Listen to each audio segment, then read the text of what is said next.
5월 24일 월요일 아침입니다. 오늘 우리가 묵상하고 함께 나눌 본문은 잠언 13장 1절부터 13절입니다.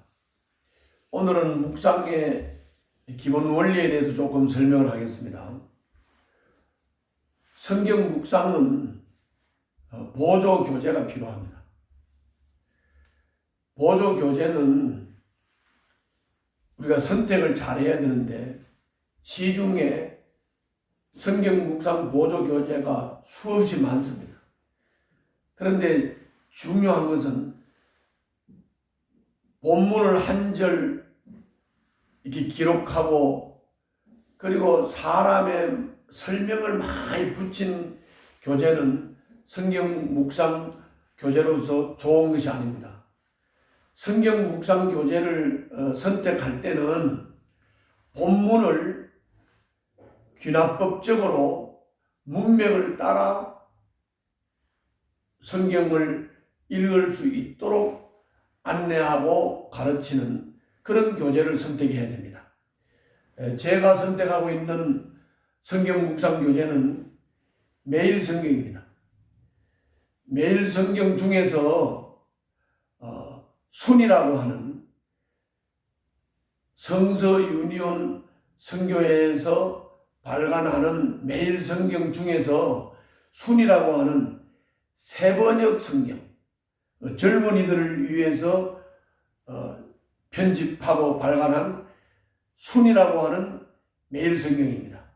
순은 새번역으로 되어 있기 때문에 젊은이들이 이 현대 언어로 쉽게 읽을 수 있도록 번역된 새번역 성경을 읽음으로써 젊은이들이 쉽게 이해할 수 있도록 만들어진 교재입니다.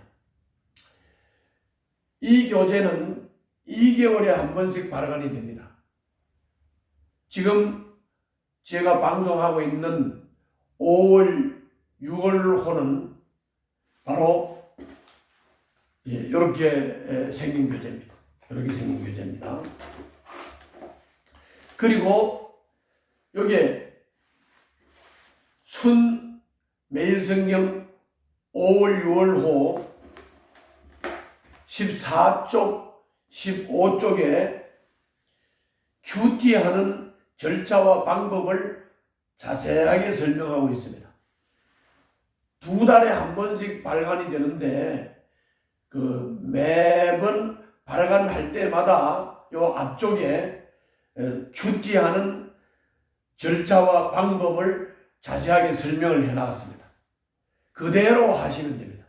그대로 좀 꾸준하게 자기 방법을 쓰지 말고 거기에 하라는 절차와 방법을 따라서 그대로 꾸준하게 하는 게 중요합니다. 5, 6월호는 잠언을 묵상합니다. 매일 성경은 하루도 빠짐없이 꾸준하게 하면 6년을 빠짐없이 매일 성경을 묵상하게 되면 성경 전체를 묵상하게 됩니다.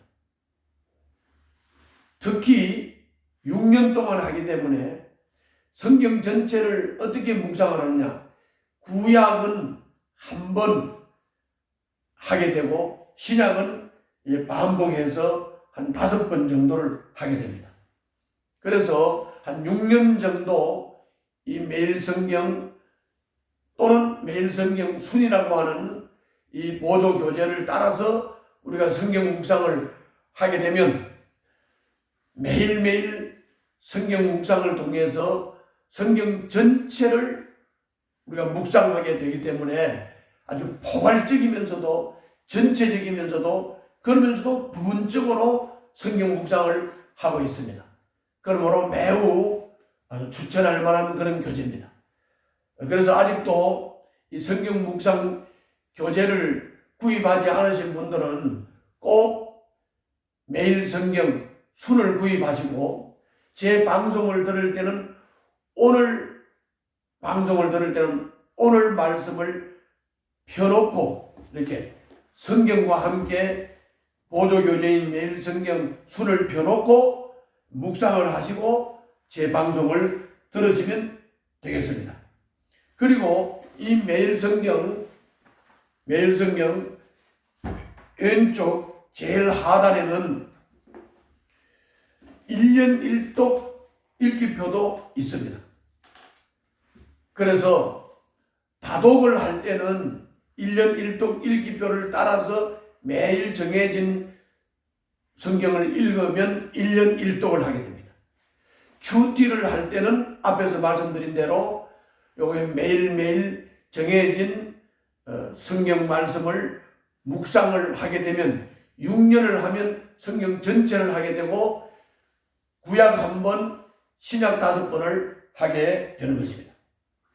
자, 오늘 본문도 한 절 한 절 핵심 교훈을 하고 있습니다. 각자가 천천히 읽으면서 묵상하기를 바랍니다. 저는 오늘 본문을 묵상 중 4절과 11절부터 12절 말씀을 저에게 적용했습니다. 먼저 4절을 한번 보겠습니다. 같이 보시죠. 게으른 사람은 아무리 바라는 것이 있어도 얻지 못하지만 부지런한 사람의 마음은 바라는 것을 넉넉하게 얻는다. 그렇게 말씀했습니다. 게으른 사람은 아무리 바라는 것이 있어도 얻지 못한다. 이 말은 우리가 바라는 것을 얻으려면 바라는 것을 얻기 위해서 부지런히 얻기 위한 행동을 해야 되는 것이죠. 부지런한 사람의 마음은 바라는 것을 넉넉하게 얻는다. 그랬습니다. 그런데 바라는데 뭘 바라느냐? 이게 중요하죠. 바라는데 뭘 바라느냐? 우리가 자기 욕심을 따라 자기의 목적을 이루기 위해서 바랄 수도 있습니다. 그러나 그렇게 바라면 그 바라는 것을 이루기 위해서 노력을 하면 바라는 것이 이루어지겠지만은 그게 욕심에서 나온 바람이기 때문에 결과가 좋지 않습니다.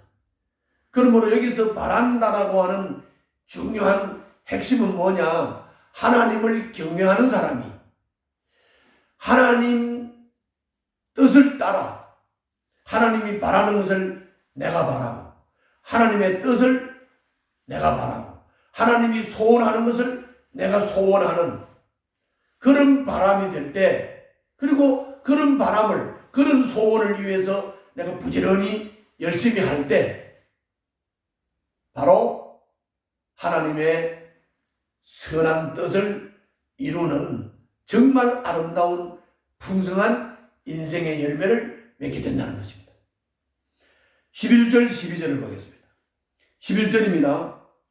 쉽게 얻은 재산은 줄어드나 손수 모은 재산은 늘어난다. 앞에서 게으른 사람은 아무리 바라는 것이 있어도 얻지 못한다고 했죠. 부지런한 사람이 바라는 것은 넉넉하게 얻는다고 했습니다. 그렇습니다. 뭐가 쉽게 얻어지는 것은 그거는 한탕주의고 일확천금을 바라는 거고 일도 하지 않고 노력도 하지 않고 뭔가 한꺼번에 이루어지기를 원하는 것은 그것은 불로소득이기 때문에 쉽게 얻은 재산은 줄어든다. 그러나 아까 말씀드린 대로 하나님을 경외하는 자가 하나님이 바라는 것이 내가 바라는 것이고 하나님 뜻이 내 뜻이고 하나님 소원이 내 소원이어서 그 소원, 그 바람을 이루기 위해서 열심히 부지런히 그 소원을 향해서 노력하고 나아갈 때 이렇게 하나하나 이루어지고 하나하나 성취가 되는 것이죠. 그 소원이 이루어지는 것입니다. 이렇게 손수 모은 재산, 손수 이룬 결과는 그렇게 쉽게 무너지지 않고 이것이 발전하고 성장을 하게 된다. 재산으로 말하면 재산이 늘어나게 되는 거고, 일로 말하면 성취가 되어서 이것이 더욱 큰 목적을 이루게 된다. 그런 말씀이죠. 12절, 소망이 이루어지지 않으면 마음이 병들지만 소원이 이루어지면 생명나무를 얻는다. 이렇게 하나님을 경외하는 사람이 하나님 소원이 내 소원이 되고 하나님 뜻이 내 뜻이 되어서 그 바라는 것을 향해서 열심히 이루고자 할 때 한 단계가 이루어지고 그 다음 단계가 이루어지는 것, 이거는 곧 나의 생명나무를 얻는 것과 같다. 그것이 나의 에너지가 되고 그것이 나의 생명이 되어서 그것이 실제적으로 내 삶의 열매로 맺혀진다는 것이에요. 그러나 소원이 이루어지지 않는다면 그거는 좌절하게 되고 절망하게 되고, 소원이 이루어지지 않는다면 마음이 병들게 되고 굽어지는 거예요. 그래서 우리는 하나님을 경외하기 때문에 하나님의 소원이 나의 소원이고 하나님의 뜻이 내 소원이기 때문에 하나님의 뜻을 이루기 위해서 그 소망을 향해 바라보며 나갈 때 하나님의 도우심과 은총이 함께 하심으로써 단계적으로 생명나무가 풍성히 자라 열매를 맺게 될 것입니다. 그게 이루어지지 않을 때는 마음에 병이 든다고 했으니까 우리 혼자 힘으로 되지 않습니다. 하나님이 도우시고 하나님이 인도하셔야 되는 것입니다. 오늘 또 주님의 뜻을 소원하고 바라보십시오. 하나님을 경외하십시오. 그리고 하나님이 주신 그 소원, 하나님의 뜻을 나의 소원으로 삼아 열심히 그 소원을 이루기 위해서 달려갑시다. 하나님께서 도우실 것이고 열매는 반드시 맺힐 것입니다. 오늘 또 이와 같은 삶을 통해서 하나님께 영광이 되시기를 바랍니다. 기도하겠습니다. 살아계신 우리 아버지, 재물 때문에 근심하지 않게 하시고 정직한 소득에 만족하며 살게 하여 주시옵소서. 예수님 이름으로 기도하옵나이다. 아멘.